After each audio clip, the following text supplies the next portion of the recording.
Who become scheduled tribe? Who can be declared as scheduled tribe?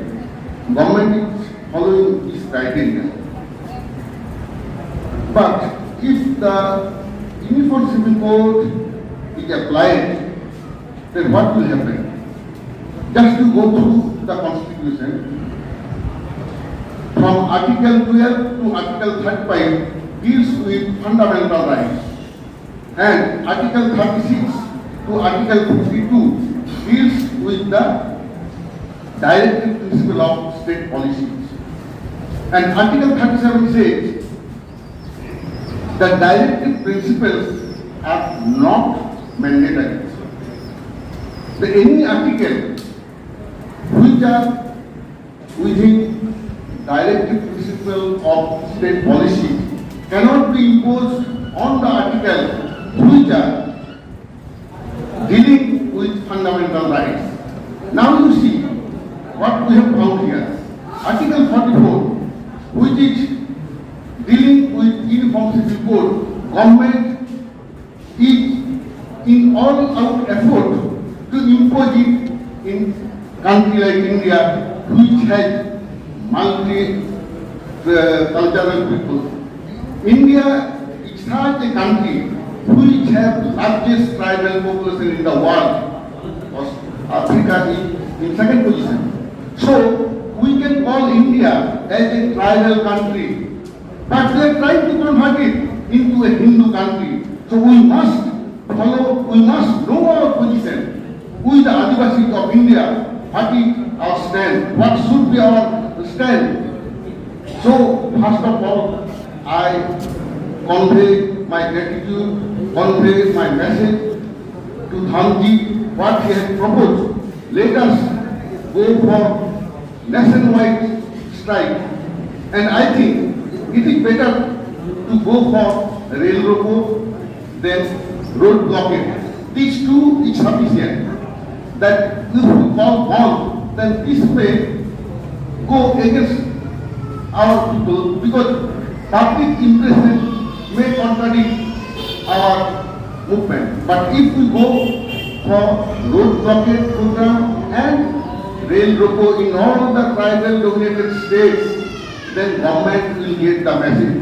Now we have to decide how many days we will continue it. Whether it will be a single day strike or 2 days or 3 days, and that we will decide within ourselves.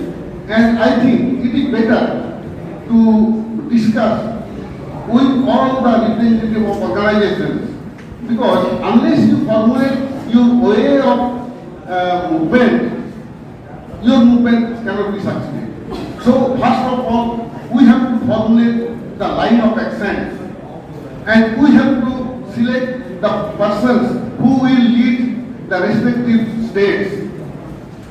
What we are ignoring, many of our tribal people are also now trying to advocate the government of India's opinion that this is not harmful to the tribals. But I want to remind all those people what we will lose. You are right that Article 25 deals with right to relieve and define. And the preamble of Indian Constitution says that is liberty of thought, expression, faith, belief and worship. So once the Article 44 is imposed, then all these religious rights will be null and void with a single strike out of the pen. So we must notice to the consequence.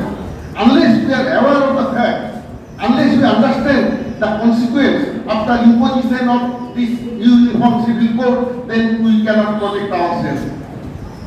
That is why we have to go through actual situation. If we go through the Constitution, you will find how many articles, constitutional safeguards and laws which are framed to protect the interest of the tribes are being null and void if the UCC imposed on us. Just few I am mentioning. mentioning here, that is, with the implementation of UCC, the constitutional safeguards and provisions protecting the interests of the entire tribal society of the country will be suddenly inactive and cancelled, and this will invite nationwide chaos owing to absolute dislocation of existing religious, cultural and social system and values of all the social, cultural and religious minority throughout the country, which is not at all desirable. Some of the acts, laws and constitutional provisions which shall be effected directly with the introduction of this proposed Uniform Civil Code in the country. These are Subodh Tenancy Act 1980, Hansda Tenancy Act, Scheduled Caste and Scheduled Tribe Prevention of Atrocity Act 1989, Scheduled Tribe and Other Traditional Forest Users Recognition of Forest Rights Act 2006, One-Child Extension to Scheduled Area Act 1996, that is PESA Act, Article 25, Article 26, Article 27, Article 28, protecting religious rights of the tribes. Then Article 29, 21, right to promote and preserve own speech and language and culture. Article 46, protecting economic and educational impact of scheduled caste and scheduled tribes in the parliament. Article 332, reservation of seats of scheduled caste and scheduled tribes in the state assembly. Article 335, reservation in educational institutions, government services. Article 341 for scheduled caste status. Article 342 for scheduled tribe status. These are few articles I have mentioned here, but there are a lot of things still remaining which we could not mention in this short time. So, my humble request to all of our tribal leaders to go through the constitution and just publish it to your village people. In Santal system, the Santal village are controlled and administered by Maji Haram, followed by his followers, Naike, Gode, Jokwani, all the social office bearers. So, Santal leader should go to the villages and tell the present situation, what we are enjoying. After 75 years of independence, we are going to lose it as soon as UCC is imposed or enacted. आदिवासी छोड़ के संताल छोड़ के दूसरे जो आदिवासी राज्य के हैं उन लोग को भी इसको पढ़ना पड़ेगा and all Adivasi should maintain their religious, linguistic and cultural identity. आदिवासी सत्ता को नहीं बचाने से आदिवासी का आइडेंटिटी नहीं बचेगा. Unless you preserve your tribal identity, your tribal entity, you cannot survive. This you have to understand. Because after getting jobs through reservation, many of our tribal people, they started to think themselves as the representative of Hindus. But tribals are not at all Hindus. Neither they are Hindu, nor they are Hindus, nor they will be Hindu. So we have to follow these philosophies that Santals, Uram, Mungas, actually all tribals of India are not Hindus. They are the followers of their own religion. And the religion is the actual fact through which laws are framed. You see, Hindu Marriage, Hindu Succession Act, all these things are actually framed Hindu religion, central in the Hindu religion.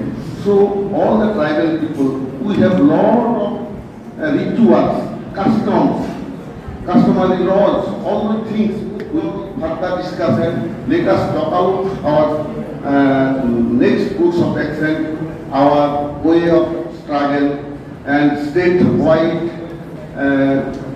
movement, and one big movement, that is what I said, nationwide road blockade or train blockade. All these things we have to understand first, and we have to make them understand for whom we are actually trying to lead this movement. जिसके लिए हम लोग move करने जाता है उस लोग को पास पहले हम लोग को जाना पड़ेगा, नहीं तो वो लोग समझ नहीं पाएगा कि किस लिए हम लोग मूव कर रहा है। इसीलिए हम लोग को लोकल ग्रुप मीटिंग भी करना है, डिस्ट्रिक्ट लेवल भी करना है, डीएम तक हम लोग मूवमेंट कर सकता है, उसके बाद state wide and submission of memorandum, ये चीज तो है ही। तो इसीलिए ये सब टाइम में हम ये बोलता है कि हर ट्राइबल लीडर्स कितना ही हम लोग का ऑर्गेनाइजेशन है, फिर से बैठ के let us talk out our next way of movement, क्योंकि ब्लूप्रिंट नहीं करने से आवर मूवमेंट में be disorganised. So once again I remember Baba Saheb ji, what he said, educate, organize, agitate. So first we have to educate our people within very short period of time that what is UCC and what are its actual ill effects, all those things. Then we go for movement. Noa sanam pa bolte tamra noa bolte babon korawa Santal Samaj Marangia ko. Santal was the largest homogeneous tribes in India and rank-wise third, Gold, Bhil, then Santal. These are the major tribes. Then Urao, then Munda, all these are also major tribes. But few major tribes, if their leader fails to understand the position and let us forget our political obligations. Those who are now associated in many of the political parties, we have to make a general call to them. The friends, now you have already served the political party interest since independence. That means 75 years you have invested your time by serving the political party, not to serve your tribal people. So my view is that all the tribal leaders, those who are associated with different political parties, they are actually treated as tribal leaders, but they are not the leader of the tribal. We have to understand, and we have to act like a leaders of the tribal, and this should be our view. Johar, salam.